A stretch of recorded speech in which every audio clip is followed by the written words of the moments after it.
Trigger warning, because there is rape and battle and war and death and gore stuff. So just a heads up. Hi, I'm Joce. And I'm Belle. And we just finished watching The Last Duel that came out in the theaters with Ben Affleck and Matt Damon and Jodie Comer. And Adam Driver. Currently, I'm obsessed with Jodie Comer. After watching Free Guy. Yes. And Killing Eve. And then Annabelle just likes movies. So I like medieval movies, I would say. Okay. That's what caught my eye. Okay, yeah. And I like Ridley Scott. I didn't know Ridley Scott directed it, but now that I do, I like Ridley Scott. All right, what's the first thing you noticed? The first thing I noticed was really cool. The very beginning shot when they're getting ready for the duel, Jodie Comer is putting her tights on, and then they parallel it with her husband putting on his shin guard in the armor. And I just thought that was a cool shot. To preface this, I read like every article when it came out at the Venice Film Festival. So like I knew everything that was going to go on because I read all those articles. Annabelle came in like with just a fresh face, not knowing anything. I literally knew the name of the movie. I saw it had Jodie Comer and she likes it. And so I was like, okay, let's watch this movie. So I had no idea what this story was about. And so it opens up with the first act of her husband, right? Yeah, her husband's point of view is chapter 1. Chapter 2 is Legree, the Adam Driver. Yeah, Adam Driver, his point of view. Yeah. And then the third chapter is finally her point of view. Marguerite is Jodie Comer's. Okay, so in the first part with Matt Damon, what's his name? What was their last name? Garage, or something like that. I don't know. First off, the accents were everywhere, which... Yeah, it was supposed to take place in 1300s France, and their accents were like Americans trying to do British accents. It was terrible. weird. Terrible. Well, what I noticed in the first act, that was her husband's point of view. Oh, yeah. Ben Affleck's, Matt Damon's point of view. Like, they make it known that he's illiterate. So, like, when he's supposed to sign his name, he does the X. Oh. He can't read Latin. He goes to read his appeal decision by someone else because he can't read. See, all that stuff passes by. That's what I noticed first, because like, oh, they're making a big deal about this. In this thing, after the rape, or not after the rape scene, but when she's telling him that she got raped, I was like, oh, he's such a kind husband. Oh, yeah. I love the way they did the 3 parts, because Yeah. in part 1 you definitely see you're on his side. You're like, Yeah. he's a kind husband. He's maybe a little dim, Yeah. but luck's against him. He's against the him. brawn of everything. Yeah. That was pretty cool. In the first part where his storytelling was he saved Adam Driver's character's life in like some battle or whatever. They kind of establish him as brave, a soldier, not the smartest, but a good husband. Okay, so part 2 is from Adam Driver's point of view. His character was Legree. He was basically a squire who was favored by their lord. I wish I knew French terms because I don't know what a squire is. That's not French, it's medieval. Oh. So it's like before you're a knight, you're a squire. Okay, you're helping out the knights. You don't have the title Right. and usually land that knights got. Adam Driver's character was being favored by their lord, getting land and just like helping out because, as you see in the second part from his point of view, he knows math, he knows Latin. So like he helps out the lord with his accounts, with his bookkeeping, whatever. So he becomes favored. The lord that I keep mentioning is Ben Affleck. He's blonde. I literally walked out of the theater.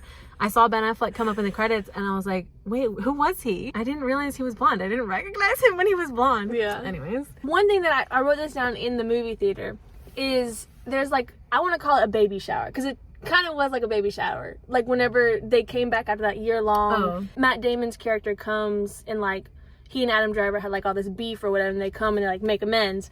And that is when Jodie Comer's character and Adam Driver's character kiss, because as a greeting. Like, who knows why there was some weird kissing as well. The officiant kissed Jodie Comer at their wedding too. It was weird. Yeah, we don't know all the old French stuff.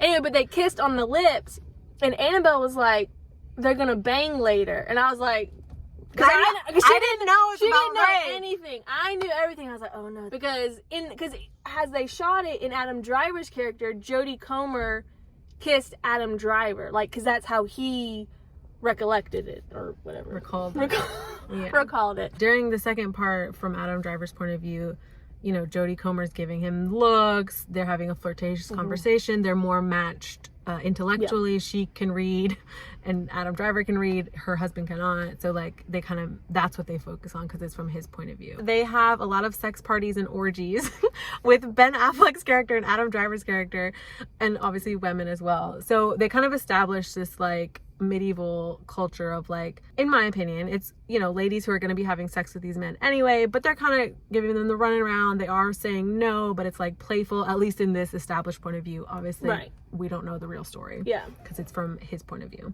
But, you know, it's like an orgy. It seems like that's going to happen. So they established that first as like a party with just him and some ladies.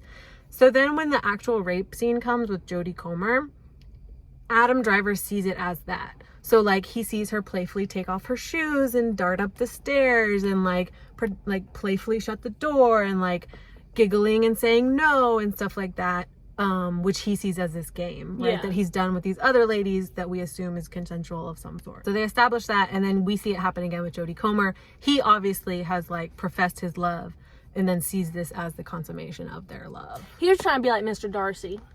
I was thinking that too. This is like the perverted Mr. Darcy. He comes, he's silent and strong. Yeah. Except it's creepy. So now we're on part 3, The Truth as Told by Marguerite. It opens up with her being given away. Her dad and Matt Damon's character are talking about her dowry. She's just land and property to them. She's just sitting there looking at, what was that, Mary on the wall? The she's like rolling her eyes at Mary, like, come on, girl. Why we gotta go through this? We all been through it. It was written by Nicole. They brought, I forget what that, Nicole. Oh, a woman wrote it? Yeah. That's awesome. Matt Damon and Ben Affleck wrote their parts, and then they brought in Nicole to write in the women's perspective. That's awesome. I didn't know that. It establishes her as a human being. Yeah. Whereas in the second part, Adam Driver is having the conversation with essentially his lawyer, and the lawyer is saying rape is not a crime against a woman. It's a crime against a man's property. Yeah. Right? So in the third part, which is her point of view, it establishes her as a woman. She's intellectual. When her husband is away, she's managing the farm, managing the tenants, making wise decisions. So like it establishes her as a person who has value. Yeah. Basically. At that baby shower scene that I talk about, what was the difference, the little nuances with her and Adam Driver's kiss? Was it still... Did he kiss her? Or was he lingered. Okay. Yeah, what I saw in the third point of view, that third kiss, like greeting each other, like she was just going in for, you know, a friendly peck as asked by her husband to do. Yep. And Adam Driver like lingered. He like lingered, you know? She and her friend are like talking, just like commenting on how handsome Adam Driver's character is. And she's like, yeah, but my husband, Jodie Comer's character's like, yeah, but my husband thinks he's bad or not, unhonorable. Interesting, they put in her version, she witnesses the rape of a horse. Like her husband is showing her this new mare that he bought, telling her it's going to be really valuable, we're going to breed her or whatever. And then a stallion gets loose and comes in where the mare is and starts, you know, raping the mare. And so her husband gets really mad. Obviously it's not the right stallion, and it kind of foreshadows the way he reacts to her telling him about the rape, because obviously the horses are his property, and so is she in these times. When she tells him, like I mentioned before, in his point of view, he was like kind and like the loving husband, like, oh my gosh, you know, we gotta defend your honor. Yeah, we'll make this right. This one, he literally chokes her, like, are you telling the truth? After this woman just told him that she's been raped. And he says, are you telling me the truth? And then he says, let's come to bed. He can't be the last person to have you. So literally she kind of got raped twice. That's what I was going to say. When part 3 came on, I was like, this is just going to be her getting raped every night, because like that's how it was back in the day. In contrast to the rape scene, which once it's in her point of view, you can very clearly see that it's rape. It was so hard to watch. Yeah.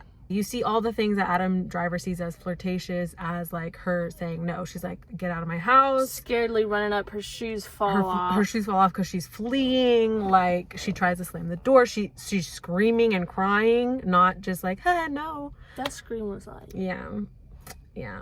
It's not great. No. That happened, and you, obviously, in her point of view, you see very clearly this is rape. You see more of the aftermath from her point of view, because over and over you hear, like, because she gets pregnant afterwards, people are like, if you were raped, you couldn't get pregnant. You can only get pregnant if if it's a pleasurable experience. So that's kind of like the proof of like, is it pleasurable with your husband? Then, you know, that's probably his child. Or if you enjoyed this rape, then it wasn't rape. I say all these things because it, like, the whole time I was thinking, like, literally rape trials have not changed one bit. Yeah. Like, people since the 1300s. Literally, lawmakers today say, like, you can't get pregnant if you're raped. it's not rape if you got pregnant because you enjoyed it or something. They say stupid stuff like that. Also, her friend testified against her. About that conversation earlier that she mentioned that Adam Driver was handsome. As if that would have something to do with it. So her friend really threw her under the bus. This is still in part 3, because in part 2, or like all the other parts, you see the men decide to have this duel to the death because of this rape accusation. That's all you know. You get to her point of view, you get the truth. If her husband loses the duel, she burns alive at the stake.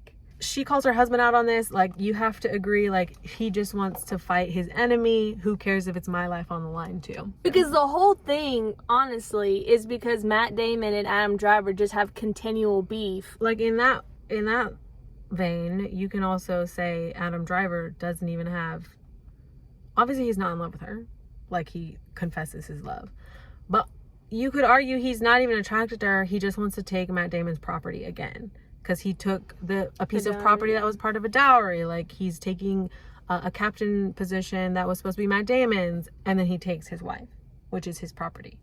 Spoiler alert, the rapist dies in the end. Yeah, it's nasty.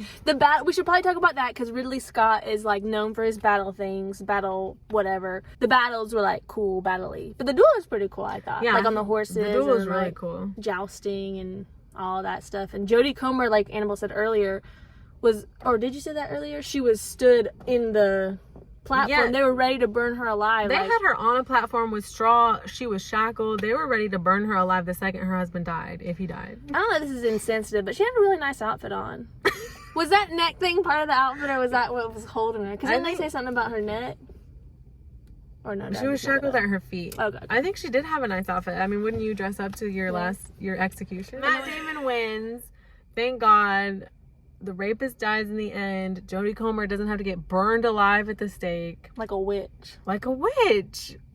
And then they do like a glory tour. Which is interesting. So like they put them on horses, and all the town has gathered to watch the duel or whatever and watch them leave.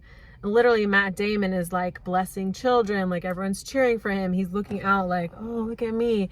And it cuts to Jodie Comer, and it's like slow-mo, and she's just like traumatized. Overall, I really enjoyed it. It was kind of slow to start because it starts with this battle stuff, but that helps you understand their beef, so that once you see it from the different perspectives, you realize what's going on, and it picks up pace as it goes on. I thought it was really well done in terms of the perspectives and like changing each thing that you saw. Yeah, I liked it. Costuming, good. Thumbs up for me. Yeah, I guess. I wouldn't watch it again. No. And I wouldn't recommend it to most people. Why? Because of the rape? Because it's about rape. Yeah. Like, why do we need to watch that? But I did like... We don't. I did like that it centered her story and her truth instead of the men's, you know? Yeah. They could have made it just about the two men. Which, okay, honestly, I did think that was going to happen, because obviously by the second part you see that it's about their beef really more than anything. So I'm like, oh my god, we're not even gonna get to hear her story, but we did, so I was glad. I like that. I'm glad you didn't know anything about it. I really knew nothing going in. Thanks for watching. Hope you enjoy it, and comment down below if you want to hear anything else. What movie should we see next? Yeah.